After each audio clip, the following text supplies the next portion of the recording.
OK, petite correction de l'activité de la semaine 13. Donc, quand on parle du test de la dérivée première, il faut vérifier les valeurs critiques. Une fois qu'on a les valeurs critiques, il faut vérifier si c'est un minimum ou un maximum, s'il y a un changement de signe de la dérivée. Donc, la première étape, on va dériver la fonction, puis on va regarder ce qu'elle va faire. All right.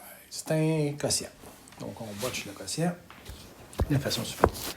Donc, la dérivée ici, G'. On va dériver le numérateur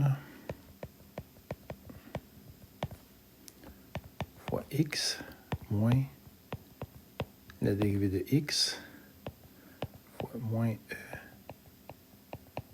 à la x sur 12, et tout ça est sur x2. La dérivée du castor, c'est le castor. Le moins, c'est comme un alcoolique que tu sors, là. Fait qu'on peut le laisser en avant.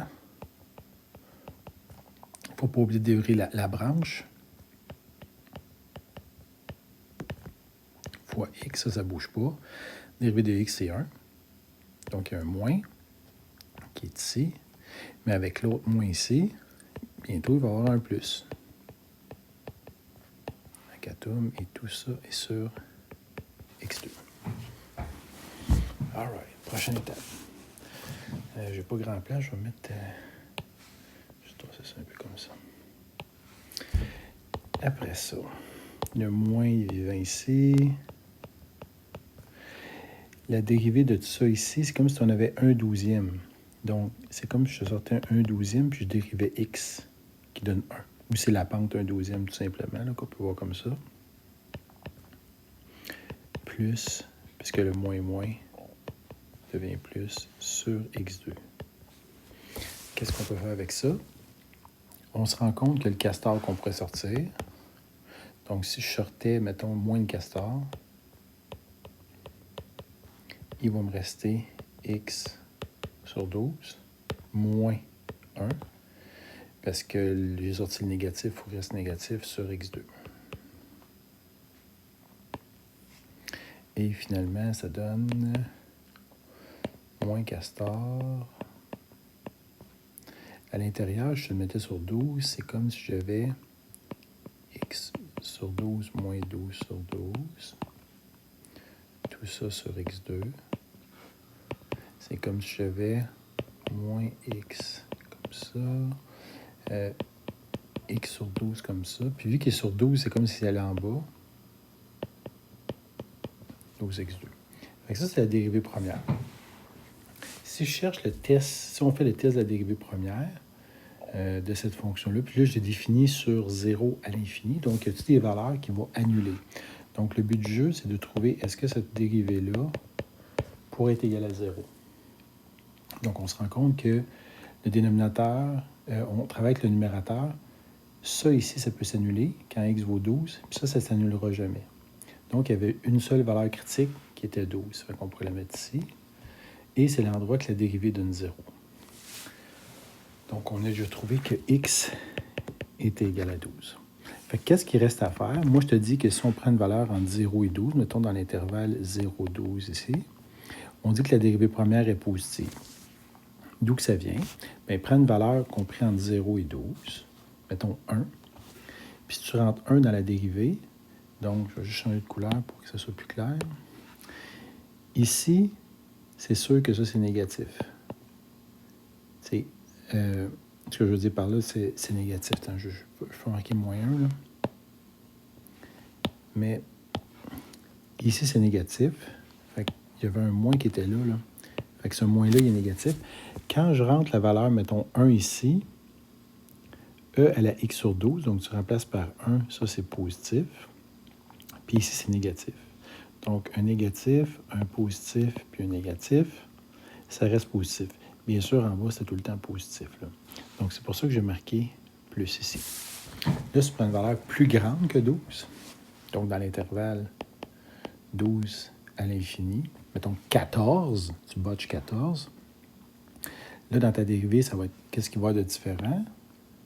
Donc, c'est sûr que le moins, il reste moins ici. J'essaie de ôter un peu ma scrap, là. mais il y avait un moins ici, ça c'était sûr c'est négatif. Ça reste toujours positif. Mais ici, ça va être positif parce que 14 moins 12, ça reste 2. Donc ici, j'ai négatif. Je viens de montrer que la fonction est décroissante. Oups, excuse-moi, est croissante. Attention. Donc c'est positif, bien sûr, c'est croissant. Acatoum. Et ici, c'est décroissant. Donc, d'après le test de la dérivée première, on dirait que c'est un maximum. Pour l'instant, on ne sait pas si c'est un maximum absolu ou relatif. Moi, dans cette question-là, c'était juste de trouver si on avait un maximum ou un minimum. Puis là, on vient de montrer qu'on a un maximum. Je pourrais te demander qu'est-ce qu'elle vaut, cette fonction-là. Donc, en 12, qu'est-ce qu'il te resterait à faire? Ce serait d'évaluer la fonction. Donc, G de 12, je le fais un peu plus bas pour remplir le maximum. Donc, G de 12, je le rends dans la fonction. Donc, ça donnerait... G de 12, c'est E. C'était moins X, hein? Donc, c'est moins E, OK. X vaut 12 sur 12. Donc, je le remplace ici, là, en fonction. Comme ça. Et ça donne moins E sur 12. Donc, ça aurait été le maximum de cette fonction-là lorsque X vaut 12. All right, c'est le premier. Donc, c'est un max que je l'ai. En passant, on ne sait pas que c'est un max relatif ou absolu. Il faudrait voir la fonction en entier sur son domaine, là. Ce que je ne faisais pas. Moi, ce que je voulais vérifier avec toi, c'est juste, y a-t-il un changement de concavité? Pas de concavité, mais de croissance, décroissance? Oui, fait que c'est un maximum. Regardons-le. Donc, la fonction ln de x2 plus 1. All right. Sur son domaine. Bon, c'est quoi le domaine de cette fonction-là? On sait que dans un logarithme, on ne peut pas rentrer des valeurs négatives, ni égales à 0. Mais on est chanceux ici. x2 plus 2, c'est tout le temps plus grand ou égal à 0. Là. Tout le temps positif. Okay? Donc, il n'y aurait pas de problème. On dirait que ça partirait de moins l'infini jusqu'à plus l'infini. Là, je semble t'indiquer qu'une valeur critique, vérifions. Donc, première étape, on dérive la fonction. Donc, la dérivée d'un ln, c'est toujours 1 sur ce qui est à l'intérieur du ln fois la dérivée de l'intérieur du logarithme. Et ça va nous donner 1 sur x2 plus 2 fois 2x qui va donner 2x sur x2 plus 2. Qui dit valeur critique, on s'intéresse, nous autres, bien sûr, à la dérivée qui va être égale à 0. C'est-il possible que la dérivée donne 0? On se rend compte que le numérateur, oui. Il faudrait que 2x soit égal à 0. Ça veut dire que x donne 0. C'est peut-être un min ou un max. Après, il faut faire le test de la dérivée première. Donc, vérifions. Prenons une valeur, puis rentrons-la dans la dérivée. Donc, la dérivée ici, je vais de la place la marquer. Là. On va la marquer. All right. Si on rentre une valeur qu'on prend moins l'infini et 0. Mettons, donc, moins l'infini et 0. Qu'est-ce que tu as pris? Moins 14, monsieur. Très bien. All right. On prend moins 14, on la rentre dans la dérivée. Donc, si tu rentres moins 14 ici, ça donne moins 28. C'est négatif en haut. Puis en bas, mais c'est tout le temps positif. Il n'y a pas de problème. Fait que ici, on aurait négatif.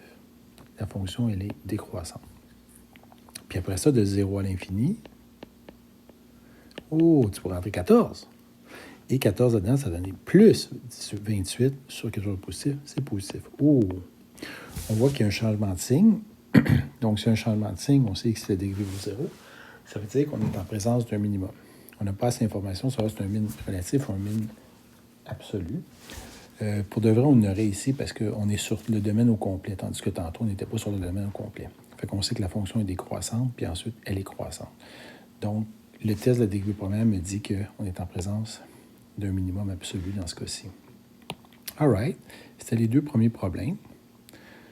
L'autre est un peu plus long, fait que je vais prendre mon temps, je vais revenir avec une autre vidéo.